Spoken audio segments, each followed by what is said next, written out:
వానకాలం వస్తే వర్షాలకు రోడ్లు తెగిపోతుంటాయి, వరదలల్లో ఇండ్లు కొట్టుకుపోతుంటాయి, ఊర్లకు ఊర్లు వరదలల్లో మునిగిపోతుంటాయి. ఇవన్నీ మనం నిత్యం ఏడనో కాడ చూస్తూనే ఉంటాం. కానీ ఓ కాడ మొత్తమంతా వానకే రోడ్డు ఎక్కడికక్కడ రెండు ముక్కలైంది. అదెట్లా అనేది చూడుర్రి మీరు కూడా. పనివంతుడు పందిరేస్తే కుక్కతోక తలిగి కూలిపోయిందంటే గట్లడన్నా కూలుతుందా అని కొందరు దీర్ఘాలు తీస్తారు కానీ ఇసొంటి చూసే గసొంటి సాత్రం పుట్టింది. చూసిరా ఒకటేసారి ఛాయల ముంచిన బిస్కెట్ లెక్క ఎట్లా కూలిందో రోడ్డు. ముందుగాలు గుండ్రంగా పేద పొక్క పడ్డది. అటెంక ఏడుకాడ చెరువు కట్ట దిగినట్టు రెండు పార్టులుగా దిగిపోయింది. ఉత్తరప్రదేశ్ లేచిరు ఇంత బందోబస్తు రోడ్డు. అడి దిక్కు వానలు బాగా దంచుతున్నాయి కదా. ఇక కొన్ని వద్దుల సంది ఇరం లేకుండా పడుతుండే వరకు కొన్ని జిల్లాలు నీళ్ళనే మునిగి తేలుతున్నాయి. ముజఫర్ నగర్ జిల్లాలో అయితే ఈ రోడ్డు కొత్తగా వేసిరట.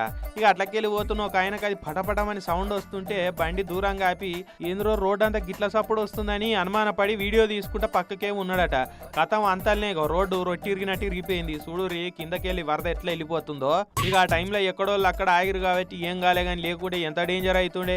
ఈ వీడియో ఇప్పుడు సోషల్ మీడియాలో వరద లెక్కనే అకౌంట్ దుంకుతున్నది. అక్కడి కథ అట్లుందా. అటు మహారాష్ట్ర దిక్కు కూడా మస్తు వానలు పడుతున్నాయి. రాయగఢ్ కోట చూద్దామని పోయిన వాళ్ళకు సావు అంచులు చూసి వచ్చినట్టు అయింది. కోట నడిమిట్లో నడుస్తుండగానే ఆయన తాగో సడన్గా వరద వచ్చే వరకు చాలా మంది అలా చిక్కిరు. తక్కిన కొంతమంది కడల పొంటి గోడలు ఎక్కి ప్రాణాలు కాపాడుకున్నారు. నయం ఎవరికి ఏం కాలే. ఇంకా ఈ వానాకాలంలో జర అటు ఇటు పోయేటోళ్ళు పైలం.